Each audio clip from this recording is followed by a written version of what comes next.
Hello there, good evening and welcome. This is Strong and Sassy on your superstation Joy 99.7 FM. It's Wednesday, 7 o'clock, and today is a pretty extra special, exciting Wednesday. I'll tell you why in a little bit, but today we're talking about expectations.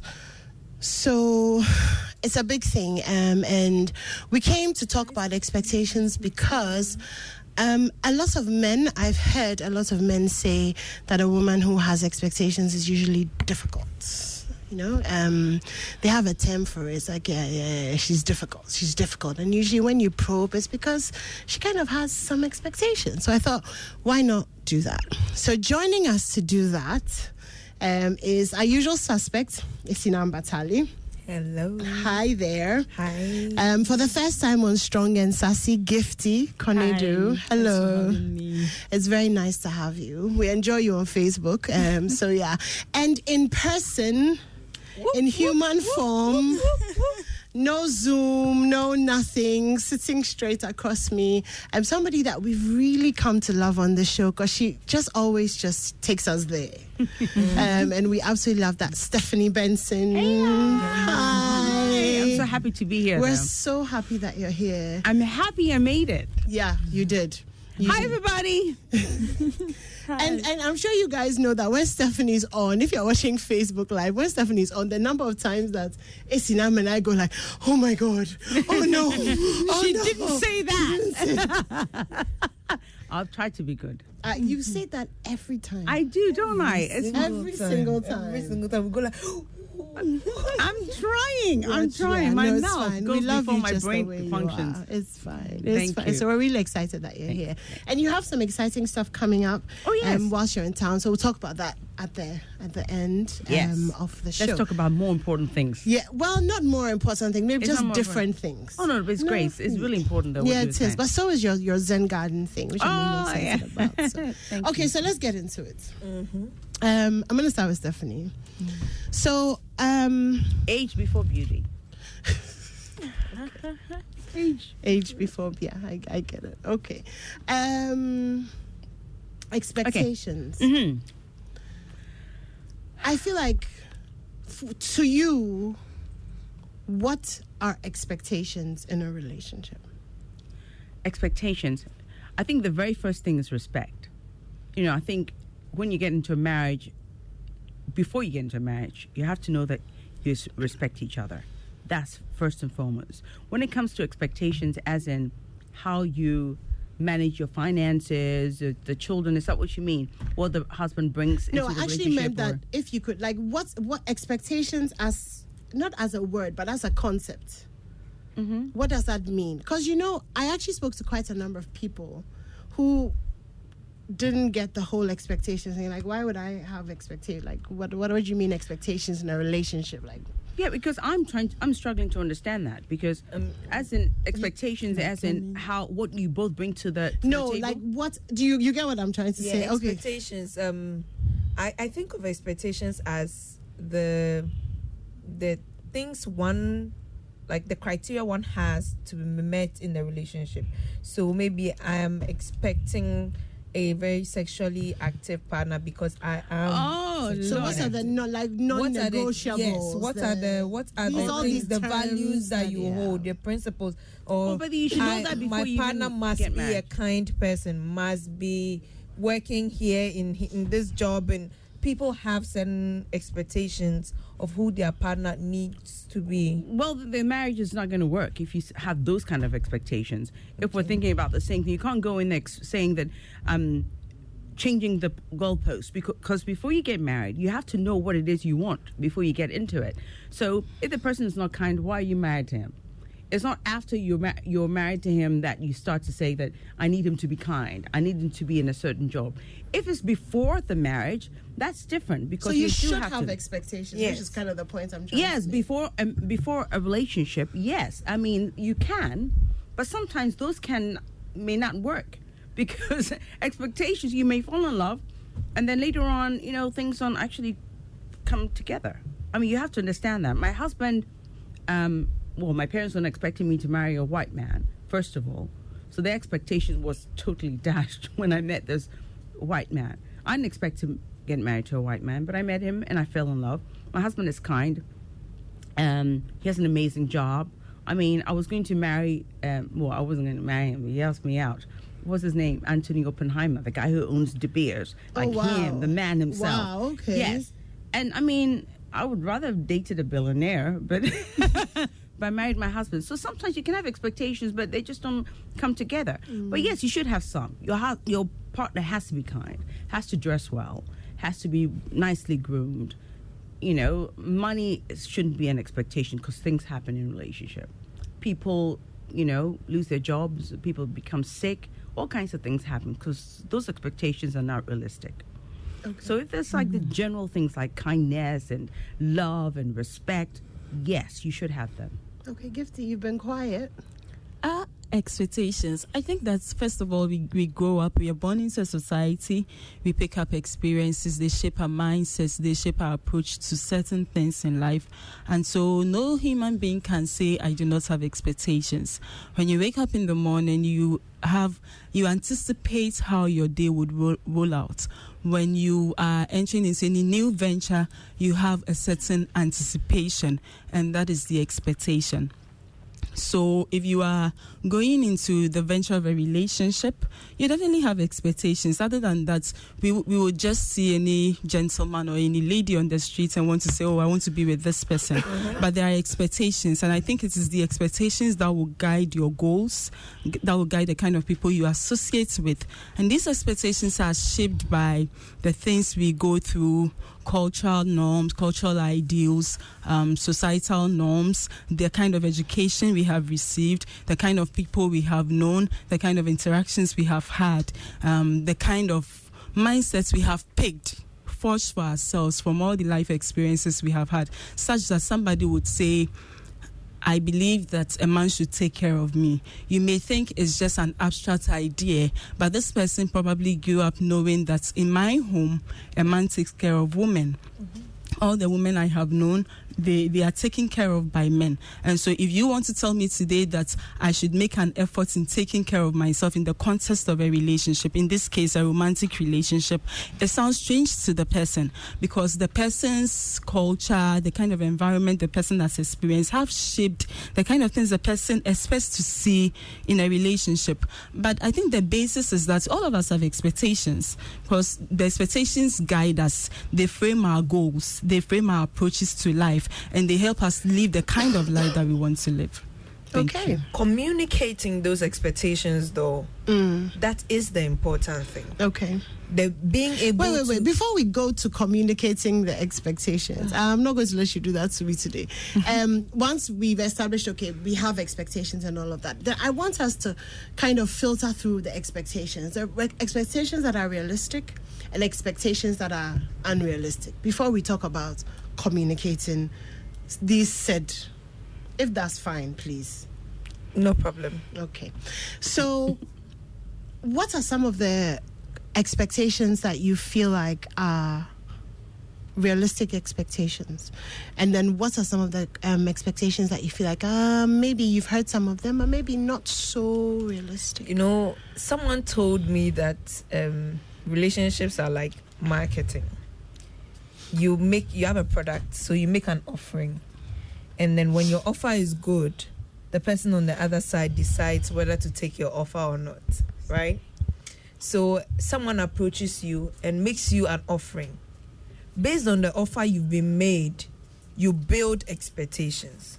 So if you met someone who said, I will do this for you, I will do that for you, and because of that, you fell in love with the person, or you decided to date the person, you build expectations around what they offered or what they said they would give you. But then those are post-meeting expectations. But then people have pre-meeting expectations. So this is the list that... What do you mean, oh, wow? No, further this division. Is the list that... Yeah, I mean, this is the list that I have of the man that I want to be with. So when you come and you say hello before you start... relationships, because I have those unrealistic expectations. Because, I, to be honest, I had no expectations when I met my husband. I fell in love with him because he was very, very kind. One thing I will not compromise on, if it's an expectation, is kindness and respect. And that's it. So when you go into that relationship, everything else has to be 50-50, and you maneuver it as you're together. You can't go in there saying, I expect a man to look after me, even if they have been brought up in those kind of environments. Because usually those kind of environments, they don't look positive when you're in it. They're never positive, especially when you're watching your one part of the family or your parent, the male side of the family looking after the female. Usually it comes with control, abuse, all kinds of things. So those expectations are so unrealistic that nobody should go into a relationship thinking... Let me rephrase the question. Mm-hmm. So, for example, I don't know if you know Nicole Ari Parker, who is married to Boris Kujo. The very, very, very Boris Kujo. Boris Kujo? Yes. Oh, my God, I'll leave my husband for him. Wow. Wouldn't we all? I love him. I tried to meet him. I heard he was here. Yeah, I went to the airport to get a ticket, and he left the next day. Oh, I'm sorry. It's interesting. I was so sad. I have his number, so it's not interesting. I'll send it to you. Wouldn't you? No, she wouldn't. Anyway, are you married? No, I'm not. You'll do it. Wow. He is married, though. Oh, so wow. anyway, so his wife says, you guys, Nicole says that before she met Boris, she went to God. She met Boris? Yeah, before they met and they got married and all of that. That's his wife now, of over 20-something years. And she said that she went to God and she had started to pray about her husband. And in her conversations with God, he has said, okay, you need to be more specific because I like specifics. So she was quite specific at what she wanted. I'd really actually like a man who's taller than me, who's really good looking, who is maybe kind, who is creative, who is da-da-da. And then she says, and then here came Boris. She was looking for, listen, can Boris I finish is everybody's, I won't let you finish. Everybody will have Boris as the expectation. Who wouldn't? Well, the point is, so she had her pre-meeting him expectations. Said the talking. Wow. Before anything else engaged. How are you going to see Boris and then say, he's tall, he's good looking, he's going.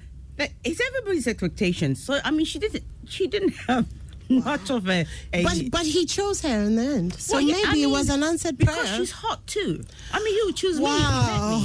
Well, okay, Stephanie, yes. I think I'll disagree with Stephanie. I don't know who the woman in question is, but I think that she went to God praying. You don't know Nicole. You're going to bring God into you don't know expectations, and it really just doesn't work. I'm sure she went praying because she had something ahead of her. She had set an image for herself. I think that if you're going into a relationship, first of all, the kind of relationship you want to have should be part of the grand agenda for the kind of life you have envisioned for yourself, so that I want to get here someday. I want to be the MD of multimedia, and I think that this person would be the perfect fit for working with me to the journey. And that is what would define the expectations you go into the relationship, because other than that, we just live life anyhow.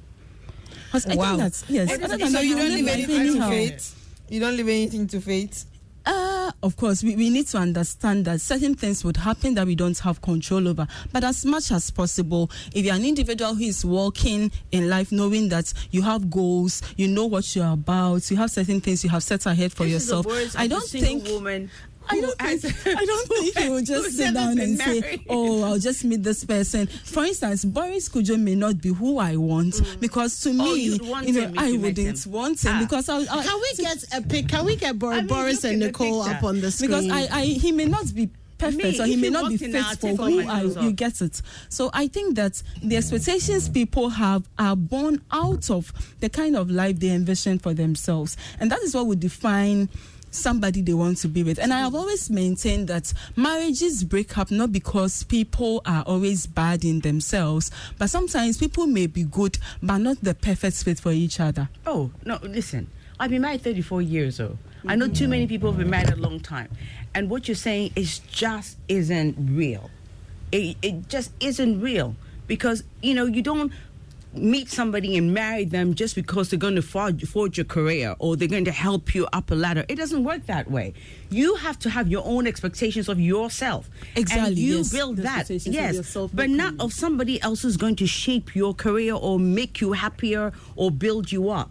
That's not what marriage is about. Marriage is about working together to make something happen. But how do you work together with someone who doesn't fit? Exactly. Listen, I think that's my what husband is exact opposite of me, but I made it fit. It fit. It fit because we loved each other and we wanted to make it work. He's total opposite. He's from an middle to upper class family. I'm from some African family that we have so many expectations of. They have expectations of us. Fortunately for me, my mother was not like that. She said, just be happy. And, but I know some African families, they do have rules and regulations, all that kind of stuff. Those are so unrealistic. So many women are suffering because of all those ridiculous expectations. And everybody says, I need somebody who's going to help my career. So they find somebody who has maybe similar, jobs or something a bit, I don't know, whatever it is. It never works. Somebody ends up being, unhappy. And you grow apart sometimes, especially when you have those expectations. It doesn't work. Sometimes sex suffers because of it, because you're all like, you have to be this person, you have to be that person, you have to help me along. It doesn't work, my dear. Esinam, what do you think? When it comes to finding the person that you would be with for the rest of your life, I believe that I'm sort of in the middle of Stephanie and okay, right. I believe that you need to critically look at your choice of partner, because your choice of partner will significantly affect how far you go in life. Exactly. Your choice of partner would significantly affect how far you go. Yeah, that's Boris Kujo. Wow. I know they're talking about Boris while I'm talking. Sorry. I'm sorry, why? I'm sorry, but they put a picture of him there. I wouldn't want Boris Kujo. Oh, you would. But you don't. But you don't know him because God is watching her. That's why she's saying that. Don't mind that. He's not just an actor. No, but you see, you already sound so judgmental. Oh no, he's this is not being judgmental. This is knowing what I want and knowing that Boris Kujo is not who I am. How do you know he's not what you want? You'll be running. You'll be under the table trying to find his pee-pee. Wow, really? Wow, there we go. Okay. Maybe she may not. Yeah, right? Listen, I'm jesting, but it's true. This guy, who would walk past him? We are very serious people. We will walk past him. We will walk past him. Okay, so let's talk about. There's this phrase that has been thrown around a lot more recently: non-negotiables. Right. So whether that's pre-meeting expectations, in the meeting expectations, post the meeting, whatever, there are such things as non-negotiables. I don't want to marry somebody. I don't want to be with somebody who's been known as a serial cheater. I don't want to be with somebody who has violent tendencies and things like that. I don't want to be with somebody who has kids. I don't want to be with somebody. I'm so hurt. There are people who have certain expectations. Yeah. Right? And those are born out of like the kind of life they envisage for themselves. But again, the things they know they cannot handle. Exactly. Understanding your sense of self is important. I keep saying this. I think I keep saying that understanding who you are is essential, is the key to happiness, because if you know who you are, you know what you can tolerate and what you cannot. But you also know that you need to have an open mind for things that may happen along the way. You may have certain expectations, but life can whip you in line. Life has a funny way of letting you know that you cannot control every aspect of your life. You need to at least give some time. Why can't you control who you're going to spend the rest of your life with? Why can't you have a criteria? Why can't you say this is what I want and this is what I don't want? You can, definitely. You are allowed to say that I don't want an abusive person. I don't want somebody who is able to yell at me and or somebody who would scream at other people, who will physically fight other people. I don't want that. I don't want somebody who is not open to learning, who is not open to, other views apart from his. So how different is what you are saying? How different is it from what Gifty said?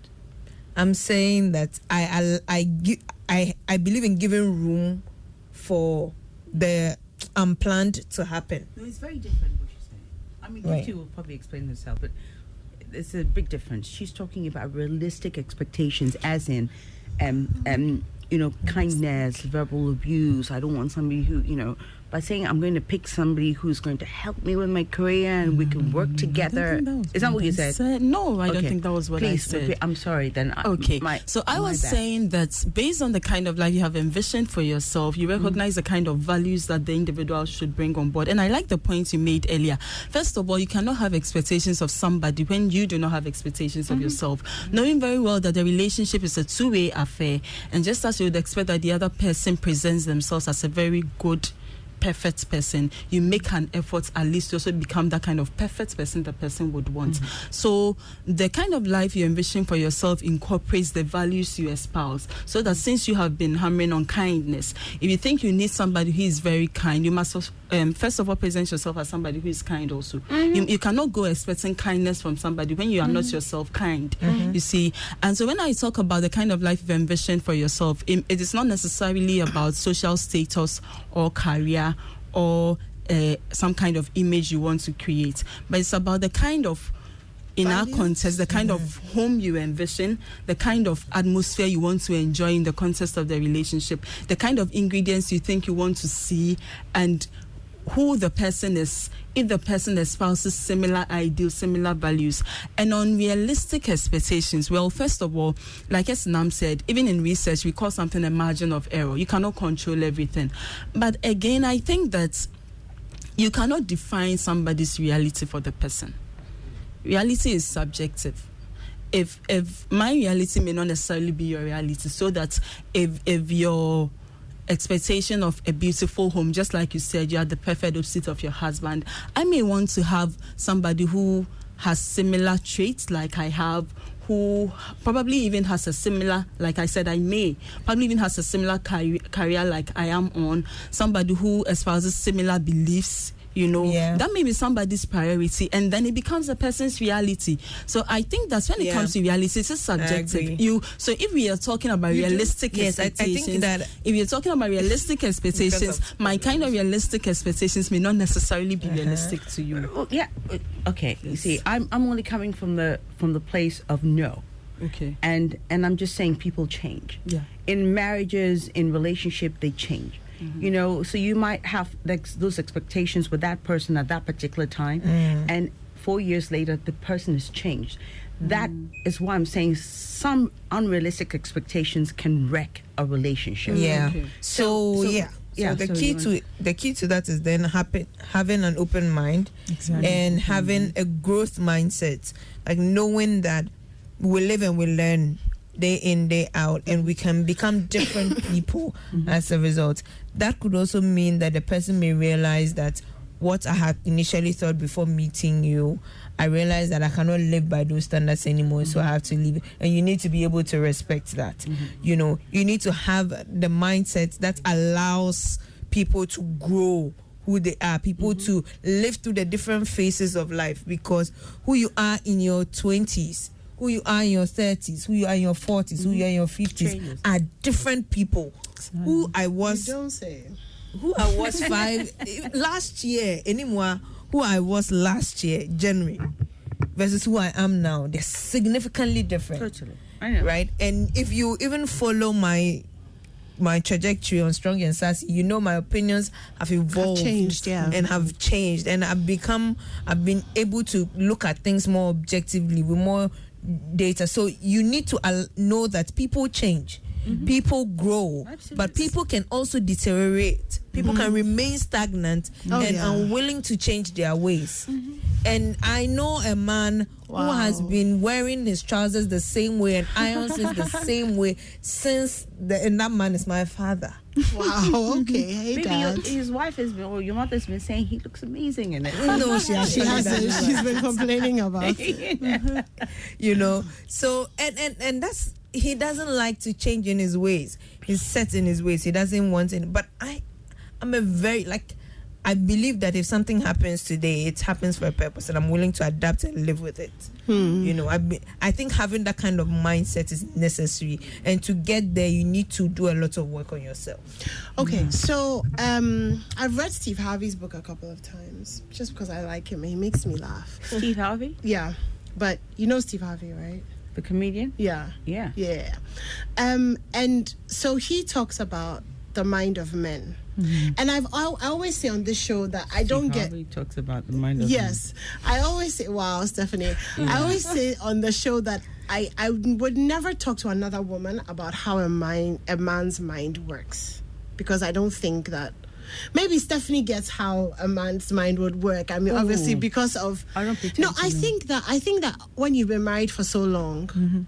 automatically. I mean, you get a better sense of how, as opposed to when you're much younger. But Sibavi kind of talks about the fact that with men, and I've noticed as well over the years, they will give almost what you I don't want to use the word require, but what you require. So I've seen men step up for women who have said, I know my worth, I know my value. You can't be a playboy, and I'm not going to be messing around with you. Yes. And you'll see them clean up their act. Yes. Or you'll see men who are not too serious about their jobs and stuff, and they meet a woman who, has a sense of purpose, and she's like, this doesn't work for me, this wishy-washy, let's just float in the boat all day thing. And you'll see him step up. So my question is, do we not then owe ourselves a responsibility to demand the best from a man that he can give us? And I'm using the word demand reluctantly, because I think men are like Banku. You cheat them small, you add small hot water, you cover it small, you add small cold water. It's a mixture of the hard truth, the tough love, the kisses, the sex styles, all of that, and then you're kind of bringing out. Okay, so that's the question. She got hot saying sex styles, and then you see everything solved. I'm out of breath because I've had a chest infection all week. So sorry. Talking baby. is But I think you get the question. You guys get the question. Yeah, I do. Okay, so who wants to go first? Stephanie should go. Oh, why She's do you been want me to go married and first? she knows the mind of a man. Yeah, she does. No, I can't pretend to know the mind of a man. I mean, I have two We boys. know it better than us. Yes, I have two boys and my husband. The thing is, with my husband, I know the certain things and how to approach him. When I was younger, I'd approach him a lot differently. Just because like I'd be like, yes. It's like if I want something, it's like, we're doing it. And I was the one with the heartache because usually my decisions were not always right. So if I put my foot down, I scream, he'll just let me do it. Because John's one of those people, he's not going to impose his thoughts on you. He's not going to say, you have to do, We like listen John, to me. by the way, just saying. No, he just likes me to fall, and then I come and say, I really did need you. I'm sorry. So he does that. But now I've realized that discussion is everything. So not now, but I mean, I think 4 or 5 years into our marriage, I decided that it's best that, I speak to him a bit longer and then find out what he's thinking. And when I do that, he's able to impart a lot more to me. And then I can sift through the ones that I want to listen to or not. So I deal with John gently, and I don't, if I have something to say to him, I say it. And there and then, because I have much more of a response from him if I say it there and then, instead of waiting 2 days later. Because sometimes when we get upset with a man, we don't want to say what we think. We just leave it and we hold on to it. Well, we're actually taught, this side of the world, we're actually taught that when you're angry with your husband or whatever, you should wait. Yeah, no. To calm down and then speak to him in love. I don't get that concept. No, I'm angry. It doesn't work. I tried that both ways. Before I used to get angry and I'd be quiet.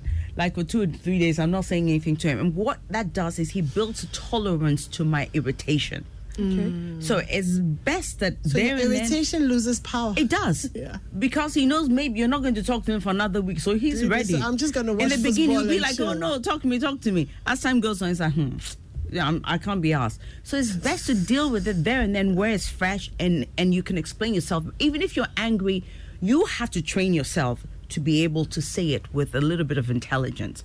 Otherwise, you're going to lose him, because men do not respond to anger. They don't respond to, I think that's what they respond to. No, they don't. No, you might think they respond to that, but they don't respond to anger. You might get what you want there and then, but then again, they start to draw away as time goes on. You might get your immediate response in that first year or two because it's all fresh. As time goes on, you'll be like, why am I giving you what you want to? That's what's going on through his head. My husband and I have had counseling, at the latter part. Even now, occasionally we're going to see a counselor just to talk through our issues, if we do have them. It really does help to find somebody to talk to, although I think I know everything, but but sometimes you just need somebody to listen and just go, okay, no, maybe you could have done this way. This is how he was brought up, and this is how he knows how to respond. So listen to him, and then she'll say, this is how she was brought up, this is how she knows how to respond. So how do you make it work? You know, it's really, really important. So I found my way of dealing with John. And I think pretty much most of the men are the same, because I have three daughters. All three are in relationships, and all three men are very different, but they all respond exactly the same way to whatever the situation is. That's interesting. Okay. What do you guys think? We'll go on a commercial break soon, but let me just take please, let me just take everything before. I think that, you know, you said in a part of the world you would be expected to wait for a few days before you go talking to your husband. So I think that when it comes to even knowing how the man's mind works, it could be culture specific, because over here they may have been told that the woman shouldn't talk, and so most of the men in our parts of the world have issues with communication. They would rather dismiss you than find time to engage you, find out what your issues are, talk it through, and find an amicable solution. They would say you are either nagging or you're just disturbing them. I remember I took a survey on Facebook last week. I was just asking the men what peace of mind meant to them. And a lot of them were saying that they would rather you just talk 1, 2, 3, leave them, allow them to think. And I talk to many women, and they also want the time. Sit down with me for an hour. Let's talk about these things. To them, you are wasting their time, because already to the men, you are wasting their time, because already society places this burden on them where they are expected to work hard, provide for the home. And so he thinks that making that 1 hour for you, sitting down with you to talk, is actually wasting the time.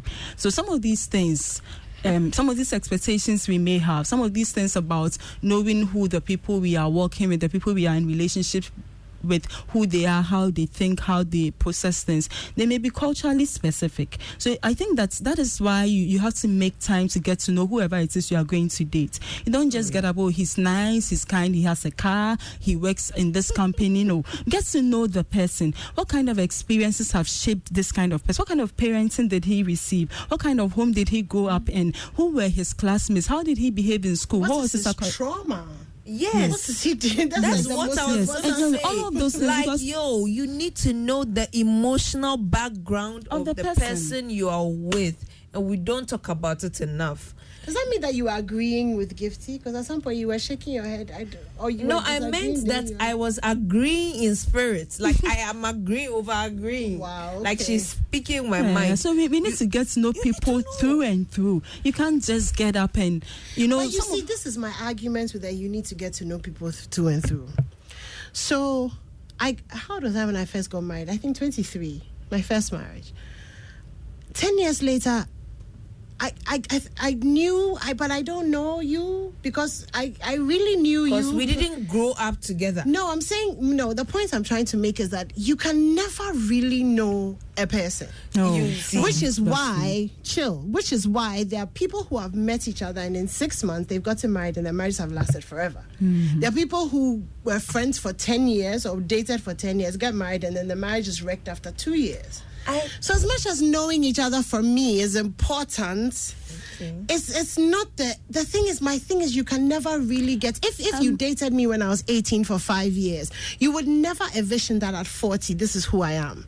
You would have had to evolve crazily to have stayed with me. If you dated me for 5 years, in that 5 years we became together, we talked about my dream, we talked about my journey together. You were not on the bystand. You were. But you yourself have said, Isinam, that you've changed so much in the past few years. I can't wait. You interrupt me all the time. I'm doing you some. You've said that you've changed so many times in the past few years. And my partner saw my change, saw it with me, and lived through the changes with me. Unless I don't share my thoughts with my partner.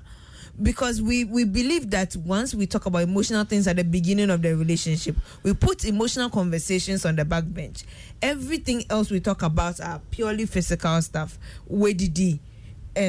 What are we buying? Are we going here? We replace the emotional connection conversations with what's happening in the real world so much so that we forget about the fact that we need to update each other on who I'm becoming.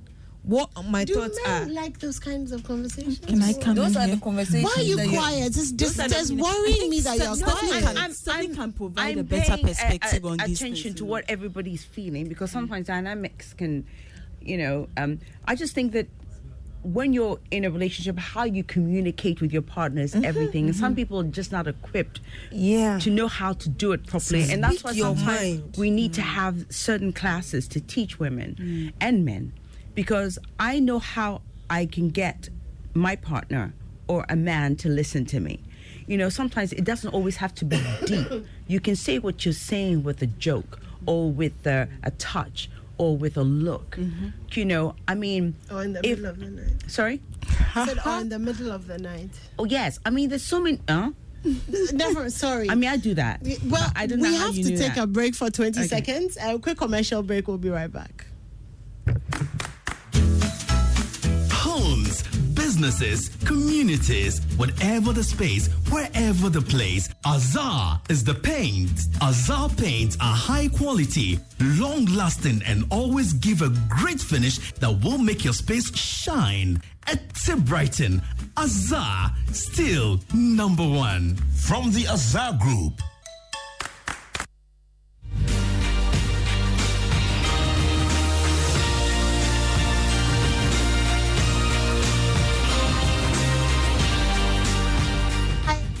Back, we're live and interactive, so you can go on Facebook and watch us or send us a message 055-1111-997. This is still Strong and Sassy here on your superstation Joy 99.7 FM. I have Isinam, Gifty, and Stephanie, and we're talking about expectations.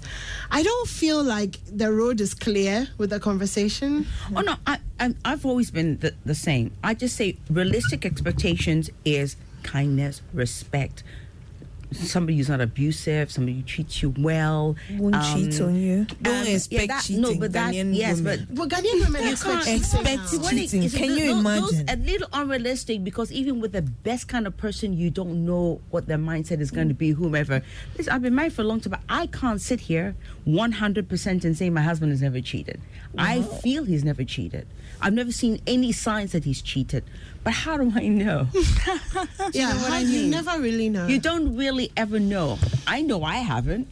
He knows he hasn't. When I bring it up, the way he looks at me, like he almost laughs at me. So I hope he hasn't. But I would know. I mean, I haven't seen any. Do you think he expects that you'd never cheat on him? Do you think he can answer the question confidently? Listen, we all expect our partners not to cheat. Whether or not they will do it is another thing. It's like you. I went into the relationship hoping my husband would only want me and nobody else. And so far, he showed me I'm the only person he wants.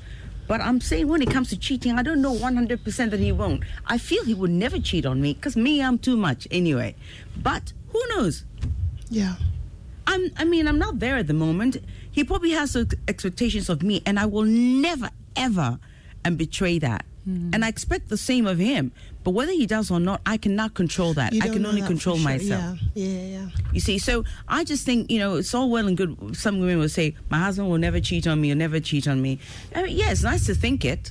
But, some of the best of men have made some ridiculous errors. Yeah, I think that there can be shared expectations. Expectations that you both agree that this is what we've decided to do. For example, as a unit, me or you and your partner decide that you'd never cheat on each other. It's a decision you make. I think that before you get married, people assume that it's unspoken. It's a given. Will you ever cheat on? People don't have the conversations on cheating. People don't want to know their partner's thoughts about cheating. They assume that it's automatic. Once you are with me, you will never cheat on me. You see, the thing about cheating is that if we start talking about it, it's a whole conversation. It's a whole conversation. No, but I'm making my point. Yeah, I know, but I'm just saying that it's... No, you can't make your point. I'm just saying that cheating is a whole conversation. Yes. So if you meet somebody and then you decide that, okay, you will not cheat on each other, you're exclusive for each other forever. Are there conditions with that? I will not cheat on you. It doesn't mean that I'm going to stay faithful if you decide. Vows, surely, because when you're standing before God and you're making a vows, it does say that you're only for me. I mean, I can't even remember the words, but it's to that forsaking all others. Forsaking all others. So they say it. So it's not something like, trust me, people would rather betray God than betray themselves. And Yes. I say this. People would rather betray God than betray themselves. The people can easily overlook marriage vows, but when they make a vow to you in person, face to face, but marriage vows are face to face, when with nobody around. Oh no, but he says it to you while there's nobody around, and he still does it. No, you make agreements, and that can build an expectation of you that because I've had this kind of moment with this person, or we've even said vows at church or whatever, it's expected that the person will never cheat on me. That's an expectation that's valid because you made vows. It's valid. So it's an expectation that's valid. So if the person cheats on you, you then decide that, okay, I cannot deal with the fact that you broke this particular vow, you can go. But some people, especially Ghanaian women, are conditioned to thinking that, well, the grass is not greener anywhere. If he cheats on you, the next man you meet will also do the same thing. No man is different. Stay where you are the same way you are. And that's very horrible conditioning. I see that a lot. That's very, very horrible conditioning. That women should expect infidelity. No, yes. And so men to condition themselves that, oh, it's a given. I would definitely cheat. Okay. Right? And it tends to happen. When the opportunity makes itself available, the urge to stop yourself, the will to stop themselves from it is very, very low. I think we'll have a full show. Yeah, on then we're cheating talking one of about these culture days. because I think culturally, that's what our parents tell us. Not my parents, but that's what parents tell. That's why people are the way they are. And I think men get away with it because they know that the wife's mother will say it's okay, it's not wholesome. Okay. So I think those are sort of but expectations. You're right. If I'm going to get married, I don't want my partner to cheat. I have silly conversations like that. So I'm here and I'll call them and I say, hey, do you mind if I look at somebody's BB? Like jokingly. And he says, if you do, blah, blah, blah, blah, blah. And I say, I hope you're not doing the same. Those kind of jokey things you say to each other. But, I do understand what you're saying. The expectations are there. It's so cute, though. After 34 years, you're kind of like, just be good whilst I'm away. Sometimes I don't have to say it. I say it as a joke. No, I'm just saying the fact that, it just means that there's still so much love, isn't there? Oh, John and I. I think John and I, we are, because I'm so playful with him and I make him, I don't know, I think I make him laugh a lot. He likes the because I'm a little bit crazy. It's not everything you we see. know. And I can't put it on. So you mean it's worse than what we see? Oh my God, by far worse. Okay. If I show you some of the rubbish I do, I can't put those on social media. Thank God because you thank God? Maybe I will. Put it on social media. So I think we have this thing that works for us, because I talk about everything and I joke about the things that are not really that deep. And then when he knows I'm serious, he knows when I'm serious. And also when he's serious, he knows that I'm going to listen. I mean, I think you just have to make time for each other to listen to each other. That's why you were going to talk to her about communication. She started so I don't want to talk about communication. Yeah. And then I think Gifty wanted to... I would want to reiterate the point that nobody has it all figured out. No. Even ourselves. So when we are talking about expectations, let's not absolve ourselves of responsibility when it comes to expectations. Like I mentioned earlier, you can't go expecting things from people when you have not positioned yourself to be one who can deliver same. So what we can do to help ourselves is that going into the relationship, going into the marriage, understand that there is room for growth, there's room for evolution, there's room for acquiring new knowledge, there's room for a redefining, a shaping of perspectives, and it may be far different from what you've been used to. And I like the fact that Stephanie mentioned they go for counseling, even after 34 years of marriage. Many people go into relationships and they think, okay, we've known ourselves, I know what you like, I know you don't like this, I think we are good, let's get married. 10 years, and it's just what the premarital counseling they had that they are working with. But one of the things you need to know is that, like Esna mentioned earlier, she's in the the same person she was last year. That tells you that you have acquired new knowledge. You have shed off some old beliefs, old knowledge, old belief systems, so many things. Let's allow ourselves to learn. Even your partner will change. I was talking to a colleague today, and she was mentioning the fact that even pregnancy can change the dynamics of a marriage or a relationship. And if you are not built for all the emotions that change or that phase of the marriage would bring, the marriage may just crumble in that season. So let's allow ourselves to be exposed to knowledge. Let's learn about each other. Let's open ourselves to learning. And you spoke about non-negotiables in the beginning. Like Stephanie mentioned, as a human being, as an individual, you should have certain values that you cannot compromise on, so that if you're going into marriage, you don't go listening to everybody saying, oh, your partner will cheat on you. If you know that you cannot stand a partner who engages in infidelity, that is your non-negotiable. Go into the relationship with that, and you don't go listening to what anybody in society is saying. Again, if you're looking for... short, because I don't want to forget, because that point is very valid, because some people, they say it's my non-negotiable. They communicate that to their partners, and then when they cheat, they still stay. They say, I want to find out, and after that, they do nothing. I mean, how's a man going to respond to that? I mean, he knows you're not going anywhere, so sorry. I just wanted to just... I think it was Tamar Braxton who said that. Just leave him to cheat, because even you know that when you find you're not going to go. Why do you want to know? Yeah. I've said that on my post so many times. Yeah. Okay, so I do need to take some messages. If we have a little bit more time, I'll let you finish.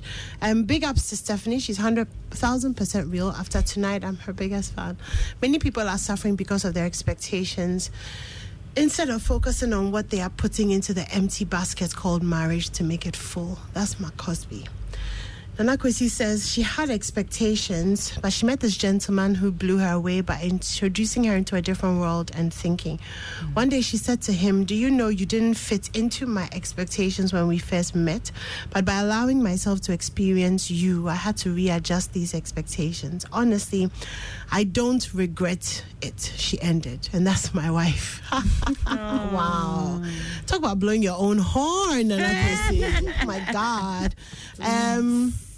I agree to it that for the fact that you're good doesn't mean you can bond with anybody. And also, marriage is not about looking for a man to take care of you, but it's about supporting each other. I would hope we've moved on from that mindset of marrying somebody just to take care of you. Oh, no, it hasn't. It hasn't. At least 30 today I had 5 messages from different people. Altogether I had about 20, but 5 of them were from women who were saying, he looks after me, I can't leave, he's had a baby with somebody else, what should I do? I mean, and I answer so many of those questions, and I don't know what to tell you. What do I tell you? I can't tell you to leave. That's your choice. That's your choice to make. And those kind of questions I get freak me out, because I'm not their mother. I can't say, I can't talk to your mom. I can't talk to my mother. Yeah. I'm thinking, what am I telling you? But we need to just do a few things with Stephanie, and then I'll come back in like maybe 4 minutes. Okay. So just let me just talk to Stephanie quickly about Saturday. Oh, yes. Yes, because we're running out of time. I'm sure Maxwell is going to pop in here with the news. Saturday. Yeah. So you released Asemaba a few months ago. Mm-hmm. How's that going? It's going pretty well, actually. I think it's considering I haven't really promoted it. I'm sorry, before you continue, we played your song 2 weeks ago, so stop eyeing me. I didn't say anything. I'm just saying. You have a song? Yes, it's called The Broken Hearts. Has it reached you? How come I don't know? We'll send it to you. Yeah. Hey, so you sing? She rapped. You rap? She's a rapper. No, yes, I write music. Wow. Yeah. I'm impressed. She does a lot. You have these very sexy eyes, so maybe. Okay, so Asemaba, how's that going? It's going really well. Stephanie rapped on it as well. Nice. Yeah. Maybe you guys should do a collabo. Oh, that would be really nice. Like girl power. Rapping, that would be really nice. So how was that, Stephanie? The whole rapping. I think it was really good. I mean, I wrote the words. Actually, a lot of people can't understand the words because it's in, like, the English is not helping because it's a bit deep. Yeah. But I started off with Chi and then went into the English, and yeah, it's going very well. The people who understand it. But I don't do music for, everybody. No, you don't. I just enjoy what I do, and when I do it, if you want to listen, you listen. But yeah, the song is doing doing well. So yeah, are you gonna give us? I should promote it. It's my fault. You I just should. don't promote my songs. You should. Are we gonna get a new one soon? Oh yes, there's one coming. I know. I've been wanting to do this with a coast forever.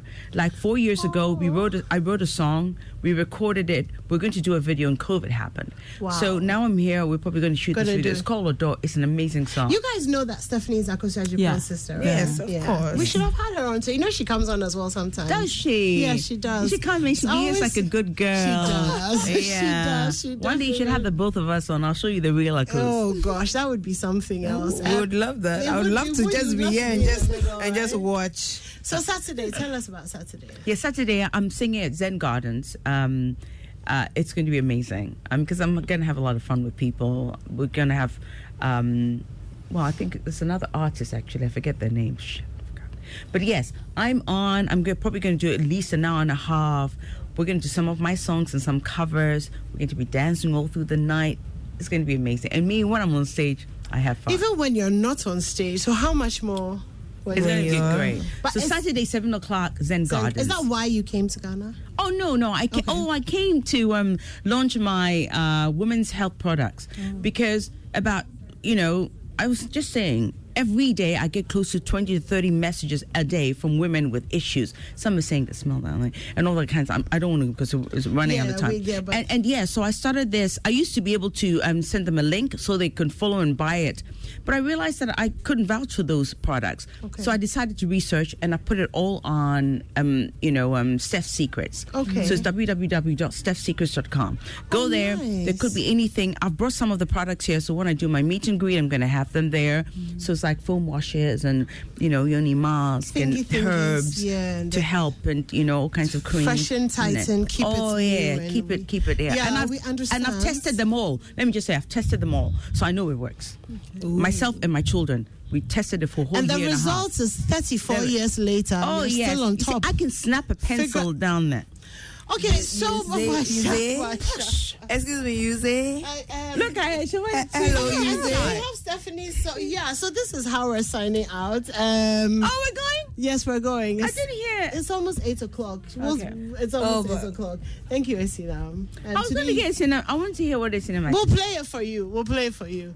Esinam, thank you. You're welcome. As always, for showing up. Gifty, it's been great having you. Thank you. We'd love to have you again. You're both extremely intelligent. You just raised my IQ level. Thank you. And Stephanie, thank you so much for being here. Thank you. It's so lovely to have you in person. We'll miss you. We already miss you, actually. But anyways, thank you guys so much. Abeku, Mirabelle. I'm talking too much. Let's just listen to Stephanie's song. He worries me. See you guys next. Crispy, thank you, Crispy. Maxwell Agoda is up with the news next. Crispy, come here. Hey, Crispy. This is the song. Hello. Bro, I stepped in a summer back, Ghana fool. Many be in a moment, Miss Liska or Quine. Did you think I came to fool or what? My same deal, I can't walk to school. Otherwise, me the book who rich showing you so funny. I'm speaking in tongues, bringing out true facts, prepping you for the real stats. Listen, let me break it down to you. I said, Mama, alright. I said, Mama, Homes, businesses, communities, whatever the space, wherever the place, Azar is the paint. Azar paints are high quality, long lasting, and always give a great finish that will make your space shine. At Brighton, Azar, still number one. From the Azar Group.